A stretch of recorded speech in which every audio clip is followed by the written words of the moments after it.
Bonjour à tous et à toutes. Aujourd'hui, je suis à l'exposition de l'association philatélique dunoise de Châteaudun et on va suivre l'exposition avec le président de cette association-là. Bonjour, je suis Vincent Maigret. Je vais vous présenter l'exposition. Donc, on a deux panneaux sur la base aérienne. Au tout début, en fait, même avant qu'elle soit base aérienne, il y avait les élèves pilotes pendant la guerre 14-18 de Juvisy, de Chartres et d'Étampes qui venaient en fait s'entraîner, passer une épreuve de pilotage à Châteaudun. En 1916, c'était du tir en fait sur biroute. Et c'était en fait, ça s'appelle à Maisonneuve, le champ de course. Et plus tard, c'est devenu en fait la base aérienne.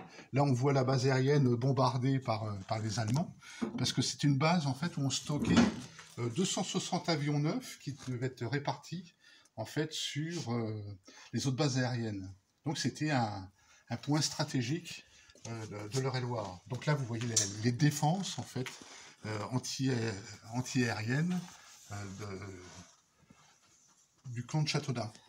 Donc le lieutenant Marcel Beau, qui a été abattu en fait en 1940 par les Allemands. Et la base a été évacuée en fait sur Cognac. Là, on voit des marques en fait de l'exode en fait. Et vous avez différents souvenirs en fait lors de journées portes ouvertes de la base aérienne. La base aérienne, il y avait évidemment des militaires, des appelés du contingent, et puis un régiment qui défendait la base, et il y avait un bureau de poste à l'intérieur de la base aérienne de Châteaudun, et il y a un cachet hexagonal, Châteaudun Air. Là, on le voyait encore ici, là, sur une journée porte ouverte la base aérienne, c'était aussi, il y avait les plus gros ordinateurs de la région à l'époque. Ils géraient en fait toutes les pièces détachées de l'armée de l'air. Donc il y avait la nomenclature des avions, donc il y avait toutes les pièces de l'avion, de la petite vis jusqu'à... il y avait toutes les pièces qui constituaient l'avion. Donc là on voit les dérouleurs de bande de la base, des ordinateurs de la base, des Honeywell Bull à l'époque. Et bon, lorsque le service militaire existait, il y avait des formules particulières. En fait, les soldats pouvaient affranchir un paquet, donc en franchise postale, ils n'avaient pas de timbre à payer. Ils collaient ça sur le paquet. Et là, c'est les dernières journées portes ouvertes, donc la dernière, en 2013, où il y a eu plus de 60 000 visiteurs. Vous devez forcément travailler avec Ludovic Le Breton, je pense, sur la base, par rapport à son... Non, mais okay. C'est des documents là, qui appartiennent aux collectionneurs. Et là, comme on est dans la partie un petit peu aérienne, là, on remonte un petit peu dans le temps, on arrive en 1870, et c'est en fait les premiers plis transportés par voie aérienne. C'est les ballons montés. Paris était assiégé par les Prussiens en 1870, et de septembre 1970 à janvier 1971, il y a 67 ballons montés. On appelle ballons montés parce qu'il y a quelqu'un à l'intérieur du ballon qui sont partis de Paris et qui atterrissaient au gré du vent en province, voire en Norvège, dans les lignes prussiennes, etc.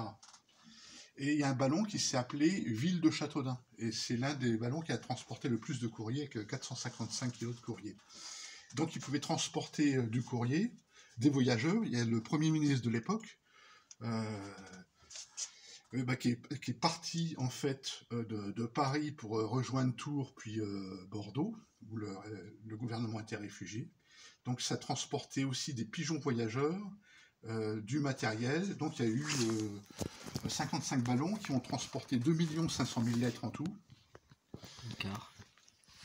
Et puis les pigeons, en fait, donc il y avait une cage de pigeons qui... le pigeon, lui, ont micro-photographié des dépêches, des informations du gouvernement, même des avis de virement, des ordres de virement pour transférer une somme de la province vers Paris assiégée. Et là, c'est un pigeongramme, ça s'appelle. Donc là, c'est l'agrandissement. Et là, il relate la prise de Châteaudun par les Prussiens. Et donc, c'était une réduction photographique. Et c'était enroulé, mis dans une petite capsule, accroché à la plume, à la queue du pigeon. Le pigeon était relâché le plus près des lignes prussiennes. Par exemple, c'était à Orléans ou dans le clocher de la cathédrale de Blois, par exemple. Okay. Et le pigeon regagnait Paris, il récupérait le message, comme ça les Parisiens avaient les informations dans le sens province-Paris. Et là, c'est des exemples de ballons montés, en fait. Là, c'est le ballon monté qui a transporté Gambetta. Donc, il y a une véritable utilisation, puisqu'il y a eu plusieurs millions de lettres qui ont été... Et aujourd'hui, ces lettres-là sont très, très recherchées par les collectionneurs. Et il y a la mention, soit manuscrite par ballon monté, ou alors il y a la mention imprimée, sur une formule imprimée, par ballon monté. Et là, c'est une formule qui s'appelle la Gazette des absents. Il y a une partie journal, et puis les gens écrivaient sur la partie à côté. Ça devait pas être pratique aussi pour les ballons avec les attaques prussiens? Ah oui, les Prussiens, en fait... le ballon, en fait, c'était au gré du vent. Voilà, là... et puis, ils prenaient aussi des sacs de sable pour, en fait, monter ou descendre suivant les courants d'air. Donc c'est en fait c'est le premier pont aérien du monde, c'est le début de la poste aérienne. J'aurais pas pensé qu'ils auraient utilisé les ballons pour transporter des messages. C'était c'était à Butte-Montmartre, ils partaient, ou alors des gares parisiennes. Là, c'est un petit peu... Là, vous avez quelques affiches de différentes expositions. Tous les ans, on organise une exposition. Donc, l'année dernière, c'était... non, cette année, c'était l'Afrique du Nord. Il y a eu sur l'aviation, sur le Second Empire, le chemin de fer, etc. Ok. Donc là, c'est une présentation un petit peu de la prochaine exposition sera sur l'Allemagne. Et là, on a mis en fait un exemple parmi les sujets qui vont être traités en fait. C'est sur l'inflation allemande en novembre 23. Là, on voit l'hyperinflation en fait. Hein. En fait, à la fin, il fallait une brouette pour payer.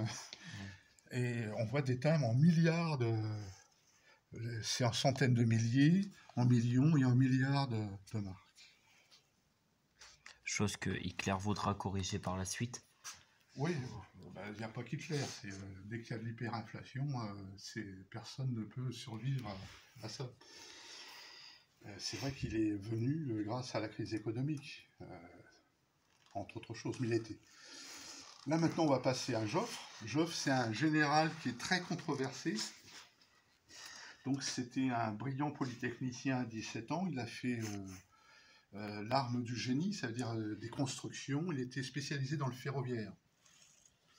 Et il a été nommé général